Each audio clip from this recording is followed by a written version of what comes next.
বাড়াই সেটা ছেড়ে গরমে পুরো গ্রাম খুঁজে ফেললাম, তা ওই ঢ্যামলা ছেলেকে পেলাম না। সুধীর ভাইয়ের কোনো কাজ বাজ নেই, শুধু সারাদিন গিলবে আর ঘুরে বেড়াবে। লেওড়া ওর যে একটা ছেলে হয়ে গেছে, এটা কি ওর হুঁশ আছে? দাঁড়া, আজকে একবার বাড়ি আসুক, ওকে একটা কাজে ঢুকেই ছাড়বো। দাদু দাদু তো কি? এ তোর হাতে ওটা কি রে? এইটা এইটা তো দূরবীন। দূরবীন মানে? বাড়া দূরবীন আবার এত ছোট কবে থেকে হলো? কই দে দেখি ওটা কি। দেবো না। লেওড়া তুই দিবি না, তোর বাপ দেবে।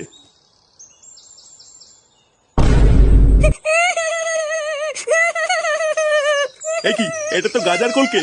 আরে চুপ কর না গুদমানির বেটা। আমি চুপ করবো না, আমার খেলনা নিয়ে তো তুমি। আরে বাবা, এটা কোনো খেলার জিনিস না, এটা নিতে নেই। আমি জানি না, আমার খেলনা দাও, নাহলে আমি দিদাকে বলে দেবো তুমি আমাকে মারা দেখিয়ে তো। এই কি শুনে পাচ্ছি রে? বলে কিনা দিদাকে গিয়ে বলবে আমি বাড়া দেখিয়েছি। যেমন বাপ তার তেমন ঢ্যামলা চোদা ছেলে।